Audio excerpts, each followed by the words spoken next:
नमस्कार, Amar Ujala the bonus में आपका बहुत बहुत स्वागत है। मैं हूं आपके साथ अभिषेक गुप्ता और आप देखना शुरू कर चुके हैं अपना फेवरेट शो क्रिप्टो काउंटर, जिसमें बात करेंगे आज क्या कुछ हुआ है क्रिप्टो बाजार में। तो चलिए फटाफट शुरू करते हैं आज का सफर।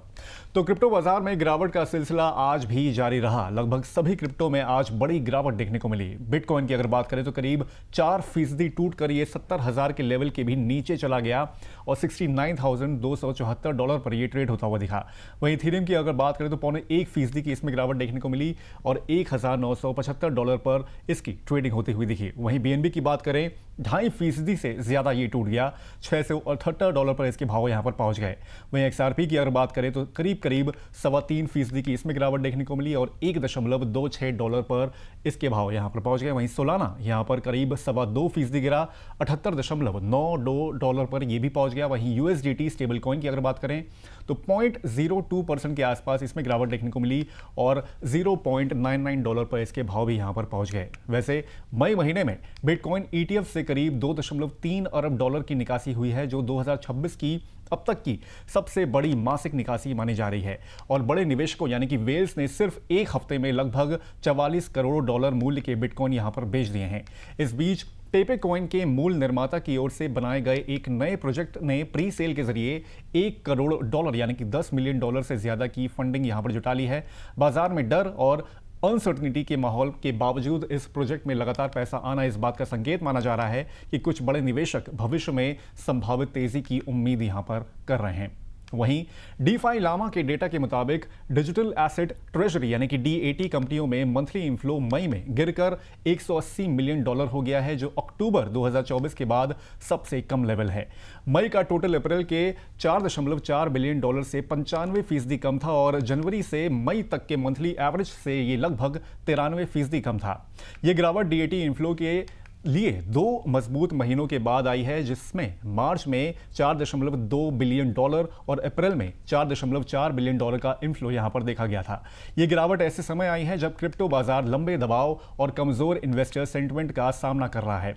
डीफाई लामा डेटा के मुताबिक 2024 के अमेरिकी चुनाव से पहले ट्रेजरी कंपनियों में निवेश बेहद कम था, लेकिन चुनाव नतीजों और क्रिप्टो समर्थक नीतियों की उम्मीद के बाद इसमें जबरदस्त उछाल आया है। इसके बाद अरबों डॉलर का पूंजी प्रवाह देखने को यहां पर मिला है। हालांकि 2025 के दौरान यह रफ्तार धीरे धीरे कम होती गई और अब निवेश फिर से यहां पर कमजोर पड़ गया है। विश्लेषकों का कहना है कि पिछले साल के क्रिप्टो क्रैश और उसके बाद शुरू हुए मंदी के दौर ने ट्रेजरी कंपनियों के बिजनेस मॉडल पर दबाव बढ़ाया है।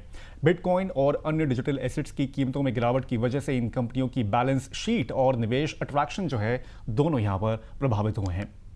फ्रांस की bitcoin treasury company capital B ने शेयरधारकों की मंजूरी से एक बड़ा फंड जुटाने का प्रस्ताव पास कराया है। कंपनी लगभग 5.8 अरब यूरो यानी कि करीब $6.6 अरब तक की नई पूंजी जुटा सकेगी और साथ ही 11.6 अरब यूरो यानी कि करीब $13 अरब तक के लोन या अन्य वित्तीय साधनों के जरिए फंडिंग लेने का अधिकार भी हासिल यहां पर उसने कर लिया है। कंपनी का मुख्य उद्देश्य इस पूंजी का इस्तेमाल अधिक बिटकॉइन खरीदने और अपनी बिटकॉइन ट्रेजरी रणनीति को मजबूत करने में करना है। हाल के महीनों में कैपिटल बी लगातार पूंजी जुटा रही है और पहले भी कई फंडिंग राउंड के जरिए बिटकॉइन होल्डिंग बढ़ा चुकी है। प्रबंधन का कहना है कि यह मंजूरी तुरंत पूरा पैसा जुटाने के लिए नहीं, बल्कि फ्यूचर में जरूरत पड़ने पर कंपनी को तेजी से पूंजी जुटाने की यहां पर फैसिलिटी देगी। इससे कंपनी बाजार के अवसरों का फायदा उठा सकेगी और बिटकॉइन की कीमतों में गिरावट के दौरान भी यहां पर खरीदारी कर पाएगी। हालांकि इतनी बड़ी मात्रा में नए शेयर जारी होने की संभावना से मौजूदा शेयरधारकों की हिस्सेदारी डाइल्यूट हो सकती है।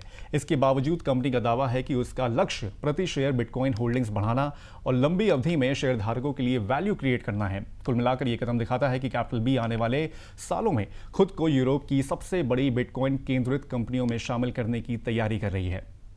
इधर global money transfer company MoneyGram ने अपना अमेरिकी डॉलर से जुड़ा स्टेबल कॉइन MGUSD लॉन्च कर दिया है। यह स्टेबल कॉइन स्टेलर ब्लॉकचेन पर बनाया गया है और शुरुआत में अमेरिका में ही अवेलेबल होगा। बाद में इसे कंपनी के 6 करोड़ से ज्यादा ग्राहकों तक ग्लोबल लेवल पर पहुंचाने की योजना है। कंपनी के अनुसार MGUSD को सीधे मनीग्राम ऐप से जोड़ा जाएगा। इससे ग्राहक एक डिजिटल डॉलर वॉलेट में अपनी रकम रख सकेंगे, पैसे भेज सकेंगे और दुनिया भर में ट्रांसफर कर सकेंगे। ये वॉलेट सेल्फ कस्टोडियल होगा, यानी यूजर्स अपने फंड का खुद कंट्रोल रखेंगे। MGUSD को ब्रिज जारी कर रहा है, जिसे हाल ही में स्ट्राइप ने एक्वायर किया था। वहीं स्मार्ट कॉन्ट्रैक्ट इंफ्रा एमओ और वॉलेट सेवाएं फायरब्लॉक्स यहां पर अवेलेबल करा रहे हैं। मनीग्राम के सीईओ एंथनी सुहू ने कहा है कि कंपनी भविष्य में अपने ग्लोबल पेमेंट नेटवर्क्स की नींव के रूप में स्टेबल कॉइन टेक्नोलॉजी का इस्तेमाल करना चाहती है। उनका मानना है कि इससे खासकर उन लोगों को फायदा होगा जिनके पास पारंपरिक बैंकिंग सेवाओं की सीमित पहुंच है। यह कदम ऐसे समय आया है जब पेपैल, सोफी और अन्य भुगतान जो कंपनियां होती हैं वो भी डिजिटल डॉलर बेस्ड सर्विसेज पर तेजी से काम कर रही हैं। विश्लेषकों का मानना है कि stable coin cross border payment को तेज, सस्ता और 24/7 अवेलेबल यहां पर बना सकते हैं। इसलिए इस क्षेत्र में कंपटीशन लगातार बढ़ रहा है। तो आज के क्रिप्टो काउंटर में बस इतना ही। ये शो कैसा लगा हमें कमेंट करके आप जरूर बताएं। बाकी अब होगी आपसे कल मुलाकात, तब तक के लिए मुझे दीजिए इजाजत। नमस्कार।